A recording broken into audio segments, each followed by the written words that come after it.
Welcome to the Step by Step podcast by Hidden Strength. We really hope you enjoy this episode.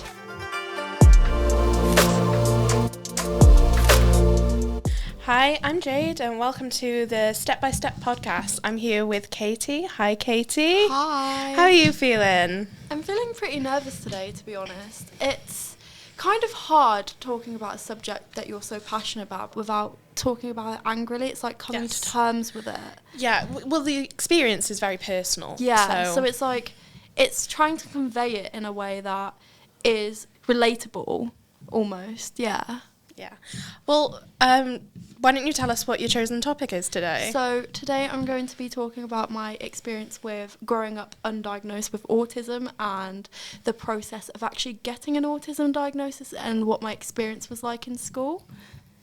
So what was that like for you? What challenges did you face? I faced quite a lot of challenges because I only got diagnosed as soon as I left secondary school. So I got my diagnosis when I turned 17 and it was kind of hard to come to terms with because I'd just left school by then. I was going through a really hard time at college. I was struggling to fit in.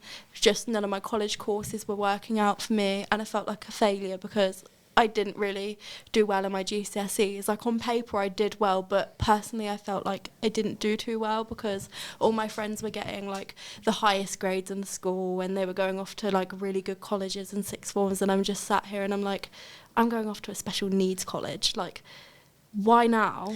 I can imagine that made you quite angry, thinking about the help that you could have received and maybe what you might have been able to do if you'd been given the opportunity to have that support earlier. Literally, yeah. Like, for me, it was really hard to come to terms with because I'd gone through primary school and secondary school without a diagnosis and everyone around me personally felt like there was something a bit off. Like, they were like, this doesn't seem right. Like, you're being bullied, you're going through all this stuff with your mental health, and people were putting it down to hormones and like, oh, you're probably just having a really bad month, like, you've got your period coming up soon, and everyone always blamed it on my period. And as someone with autism, it's kind of hard because periods are always like 2 weeks before for anyone is normally hell. It's literally like you're so moody, you have mood swings. But for me, it was like sickness. I was a lot of it. Everything. My mental health would literally just collapse around that period, and like everyone would just notice that change. So obviously, I struggled quite a lot coming to terms with it. And when I was in primary school, I always used to be sat next to other children that had autism, and it didn't click with me at the time that maybe I was there because maybe I was behind a little bit, like maybe I wasn't as normal as everybody else was. And it's so weird using the word normal because neurotypicals are like, oh, they're so different, like they talk so fast, they speak so loudly, they don't like noise. If you tap a pen, they're gonna freak out. There's a lot of stigma around it, and I don't think people understand the complexities of it. They have an idea of what neurodiversity can look like and they don't really understand what it can present as. I feel like for me, a lot of people would say I'm high functioning, so it's kind of hard because when you have people around you that are obviously autistic, it's kind of hard because everyone goes, you're not autistic, you're a girl, you can't be autistic, it's your mental health. And it's like, I have mental health issues, but that doesn't take away the fact that I am autistic. And I think that's something that a lot of people around me like just couldn't come to terms with.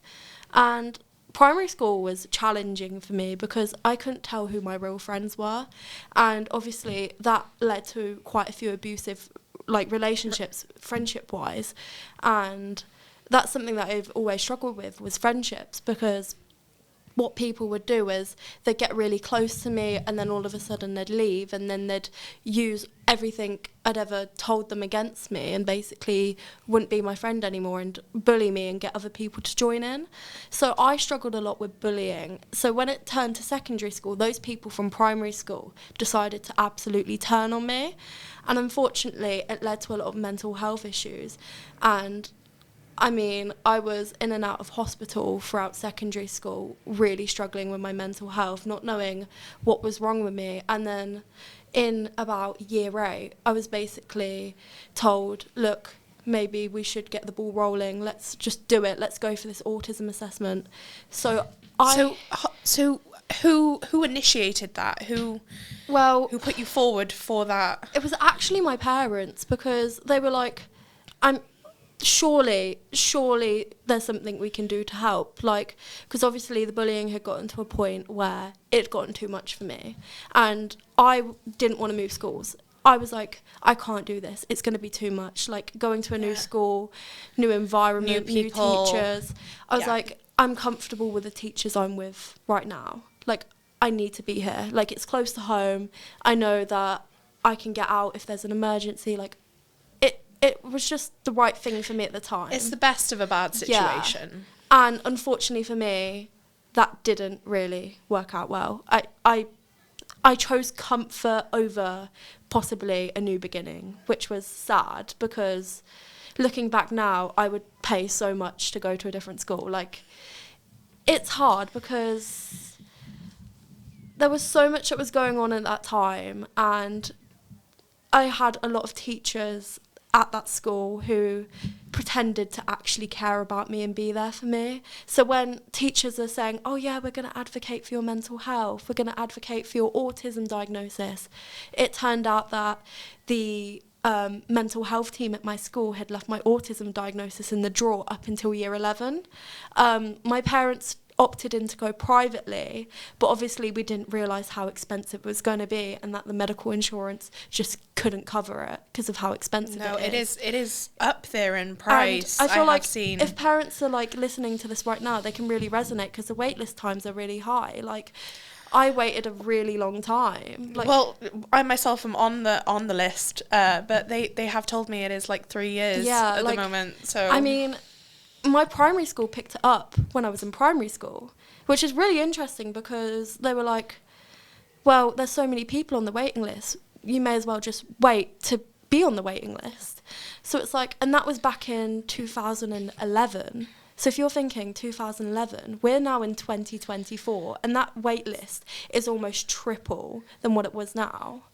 Yeah, it is a long list. Yeah, and I mean, coming back to like the whole school experience, it's devastating that I might not be the only person that's going through this. I've heard so many stories of young autistic people not being diagnosed until they're 18, 19, 20. I think you find a lot as well, because it's so underdiagnosed in women. Yeah. A lot of women don't find out until their 20s, 30s, later in life.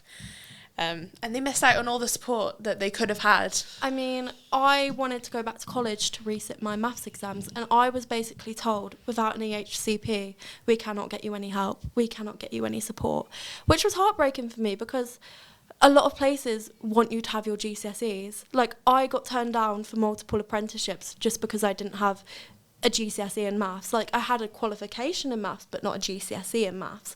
So just hearing companies turn me down just because I didn't have a GCSE in maths was heartbreaking, because it was like, I can't go to a college, because if I go to a college, they're going to make me study a course I don't want to do just to get maths. And my only option now is to pay for it privately, which is not accessible for people. It is expensive. It's expensive. It is up there. And this is the thing, like, not a lot of people talk about the actual complexity of getting your diagnosis and realising, hold on a minute, I've gone my whole life without knowing, and people around me have been getting everything basically handed to them on a plate. But it's not like that, because they're going through the same struggles, but they've just gotten their diagnosis a lot earlier. And to be honest, this is something a lot of autistic people don't talk about, but you look at another autistic person and go, there's a lot of jealousy, because you go, this person got their diagnosis, they got all the help. They had the help that I needed. Why didn't I have that? I had to share teaching assistants with a lot of other neurodivergent children. So people with like ADHD, Tourette's. And I was like, I need this help. But instead, my school opted for the approach of that I was the problem. So a lot of the time I was basically locked in a room on my own, basically teaching myself all my GCSEs, because the teachers just didn't want to have to deal with the drama that came along with it. They were like, well, you're the issue, clearly. But I imagine that was so taxing on you as well. That's got to be such a mental load to deal with. Yeah, like I felt like a burden. Like I got to the point in my life where I was like, I cannot be here anymore. And especially since I was struggling a lot with my mental health before secondary school, there was a lot of pressure.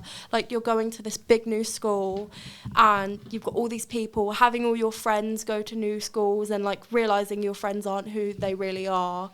And it's like, I suffered a lot with my mental health, and unfortunately I took harming myself instead.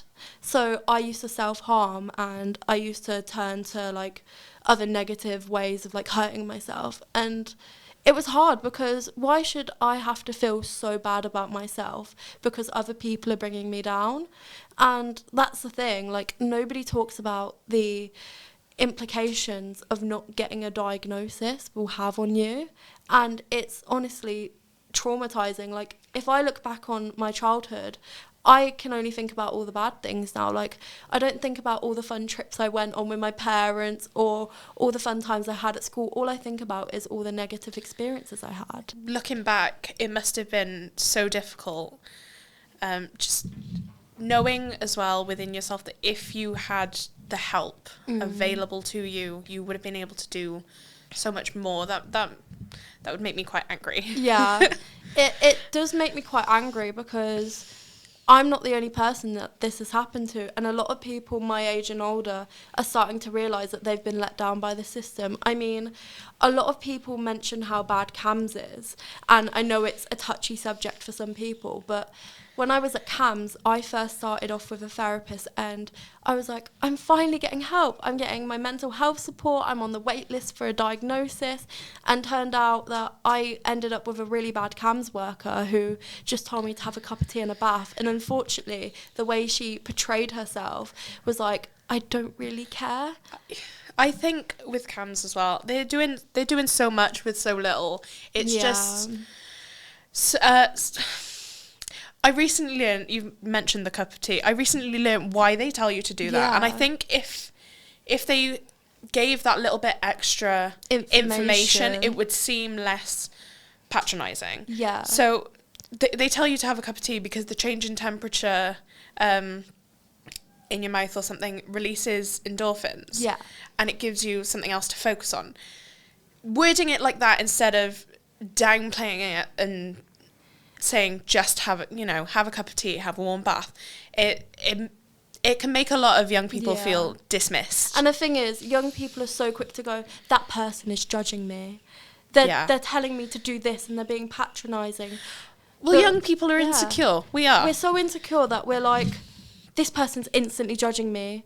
Yeah. And that's the thing, their brains are maturer than ours. We're going to realise that like what they're saying to us is like, oh yeah, we don't really care, like we're getting our paycheck. But no, what they're trying to say is it releases the hormones and stuff. It's like that sensory feeling, and it's like, but they don't tell us that. They don't. Luckily, I was fortunate enough to get a different CAMS worker, and I didn't have to wait as long to get him. He was a lifesaver. He honestly saved my life, and if I didn't meet him, I don't think I'd be the person that I am today. I don't think I would have been as comfortable talking about like my experience, because he just gave me a new lease of life. He gave me everything that I needed to know. Like, he fought for me so hard. Like, he pushed and pushed and pushed. He knew that there was something. He knew that I needed that help. And when it came to CAMS and the mess up of the waiting list, saying I was bumped down, but then I was high risk, so then being put back onto the top of the list, and then being like, when is this assessment actually going to happen? So when it finally came to the time where I was told, your autism assessment's going to be in 2 weeks' time, I was like, oh no, it's actually happening. It's here now. Like, what do I do? I remember scrolling through TikTok that whole time being like, how do I get through an autism assessment? What questions are they going to ask me? Like, it was like I was studying for an exam, and then it came to the actual day, and the woman was like, so, how are you feeling? And I'm like, nervous. Stressed. And I was like, do I make eye contact? Are they going to think I'm autistic? Like, do I speak? What do I do? Where do I look in the room? Yeah, like, and the thing is, they don't tell you this because you're not meant to know, but like, there's other people assessing you, and it's like, And I kind of knew that there was going to be other people watching me. And I was like, this is so awkward. I'm in this massive room and there's just this tiny table and chairs. And I remember her pulling out things and being like, do this, like, pretend you're brushing your teeth. Oh, is that a frog? Like, for some reason, people associate autism with frogs. I vibe with that. I like that. Like, I do love a frog. Frogs are cute. They're adorable. But no, like, it's just so weird because people have such negative like experiences with autism diagnoses. If you go on TikTok, you'll see so many horror stories. And you'll always see them on TikTok. And the thing is, social media is so like two-sided. Like you'll never know what's real and what's not until you actually go through it, which is really weird because for me, I was like, I'm fully prepared. I know what they're gonna ask me. And then you like, walked in, and then you walk in, and it's like reality. Like, oh no. This is not what I actually prepared for. And you don't realise, like, I remember going back home and being like, I didn't answer the questions properly, they're not going to diagnose me. And then a couple months later, I get a letter through the door and it's like, oh, congratulations, you're autistic. It's like your letter to Hogwarts. I love that. But yeah, basically, after that, nothing. Silence. Radio silence. And I'm like, wow, it's all over. I'm autistic. So after the diagnosis, what was that like? What did you access support or? So, unfortunately, my CAMHS worker actually left. Well, I say unfortunately, but he left to start a new adventure after, like literally after I got my diagnosis. He was literally like, you got your autism assessment now, you go, you smash this. And he's probably, if he's watching this, he'll probably be going, oh my God, what is going on right now? Like this girl has gone from being this little depressed teenager in school to like talking about mental health. Like it feels very surreal. I'm sure he would be so proud of you. Yeah, but no, like honestly, he left after I got my diagnosis pretty much, and he was like, you've inspired me so much to like talk about the effects of mental health and realising that mental health is very different for lots of people, and I think that's what's important. Like he was like, autism is not talked about enough because it's so outdated. If you look at information online and how they do the autism assessments, it's so outdated. Like it really needs to be looked at. But no, honestly, he was there for me so much, and I think it was kind of good that we both parted ways at the time we did. For me, it was hard because I'd been having therapy from him for a very long time. We were together literally from year 7 till literally college, like the end of college. And it was really weird because I dropped out of college pretty much when I was 16, 17. So, and I'm 18 now and I'm like unemployed, and I'm like, but volunteering work has actually really helped me, and it's helped me connect with a lot of people and traveling, going to concerts. So I feel like it's a new direction, living like your it's best a new life. step, like living my best life. But like therapy wise afterwards, nothing. So basically adult mental health services was like, I don't think you're going to like adult mental health services. We don't think it's going to be for you. Like, you've gone from CAMHS and being treated literally like a child, but not necessarily like a child, but you have that layer of protection. Yeah. Whereas adult mental health services is like, you mentioned that you want to hurt yourself, or they take something the wrong way and that's it. Like, they put you on medication or put you in like a psych ward or something. Like, it's difficult, like, because they're so limited to their resources, especially because they're dealing with a very wide range of issues. Yeah, mental health at the moment, you know, a lot of people are using the resource. Yeah, no, like, the mental health sector is so stretched, and I feel like having this platform for young adults and young children, like people from secondary school to college to people that are just getting their first job and starting a family, like, I feel like this platform is good because we're basically being able to tell our stories and basically give hope to those that are in these current situations and that are struggling with their mental health and going through getting the process of having a diagnosis, whether that be autism, ADHD, Tourette's, POTS, like chronic illnesses, anything. Like, it's just so validating to hear people's voices and hear their stories and basically be like, I really resonate with that. Like, I'm currently going through that. Like, maybe I can do this to help me in the future. And honestly, if you are struggling, reach out for help, because honestly, when I first spoke up and told people that I was struggling with my mental health, it opened so many doors for me. Like, I would have never received therapy from CAMS or gotten help and support from the people that I needed to get help and support from if I didn't speak up. And it's unfortunate because looking back now on school, I idolised the mental health team at my school a lot and the teachers around me.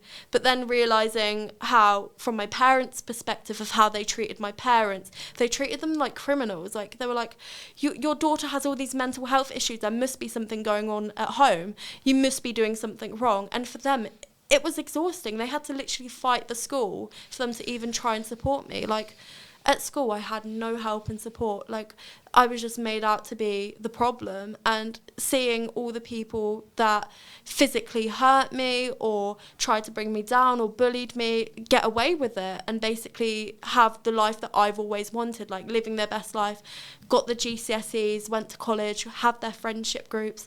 For me, I really struggled with friendship groups. So I really struggle connecting with people now because I've spent so long fighting my mental health issues and trying to get better in myself, and then realising that whilst doing this I've pushed away all my friends and I don't know who's real and who's not. But luckily my special interest is music, so when it comes to music I go to a lot of concerts. So being able to make so many friends through concerts has been a lifeline for me, because when I was going through my mental health issues, it was like, don't worry, after this exam I'm going to see like Billie Eilish, like my life is good, like I've got a Youngblood gig next week, like my life is so good. And my teachers just looked at it as like, you're meant to be studying for your exams, why are you going to a concert? As a fandom girly myself, I can say there is no better vibe than a concert vibe. I know, like everyone is so nice. You've got that common interest. If you're feeling depressed, go to a concert. That is a great advice. Honestly, though, people really struggle with finding like friendship groups and finding their real friends. Honestly, if you've got a passion like or a subject that you really like, try and explore ways to make friends around those subjects. Like, go to that concert, go to that museum, go to that art gallery, go to that cafe or bar that you like. Like, it's honestly worth it, because I've made all my friends through my favourite subjects. Like, I met my best friend on Twitter. Twitter, I know, is a horrible platform, I know. But all my good friends have actually come from there. Oh, we've all experienced. We've all been there. We've all experienced Stan Twitter. But no, honestly, looking back on my journey and my experience, I just feel like little me would be so happy that I feel better now. But then when I look back on little me now, I'm like, oh no, can someone please give them a hug? But like, it's such a, I don't want to say wholesome, but like looking back on everything, it's just like, wow, you've done this, you've gotten through this. It's an incredible accomplishment. Yeah. To get to that point where you can look back and realise how far you've come as a person. It's honestly really empowering, because I genuinely thought I wouldn't make it to my 18th birthday. I was like to everyone, bye guys, Bye. like you won't see me again. But no, like honestly, in all seriousness, don't put a date to it. Don't, because there is so much help and support out there, and if I hadn't reached out for help, I feel like I'd be a completely different person. I feel like I'd be like not the person that I am today. But no, I honestly have really enjoyed talking about my experiences, because I know somebody out there will just be like, wait a minute, they're just like me. Like, oh my gosh. Well, we met yesterday and I'm already like, well, you're like me. We've literally got an instant connection already, and I just feel besties like for life here. This is literally why the Youth Advisory Board exists, because you never know. You might go to a concert or go to school and see a person and be like, they've got a BTS photo card in the back of their phone case, I should go and talk to them. Like, stuff like that. Like, you'll small be like, things. You'll be like, that person wears Vans. Maybe they like the same things as me. Yeah. Like, small things. Like, you never know. But yeah, is there any human connection? Is there any questions that you'd like to ask me? Just have you got any closing advice just to bring it all together, if you could sum up? I'd say, I know it's hard not to compare yourself to other people, but just try not to. Just focus on yourself, because the more you compare yourself, the more you're going to get it in your head that, like, I need to look like them. Like, a lot of the time, I'm like, I really wish I could pull off that dress. I really wish I could pull off those shorts and t-shirt. Like, I wish I could look like Billie Eilish and just look so cool and do this and that.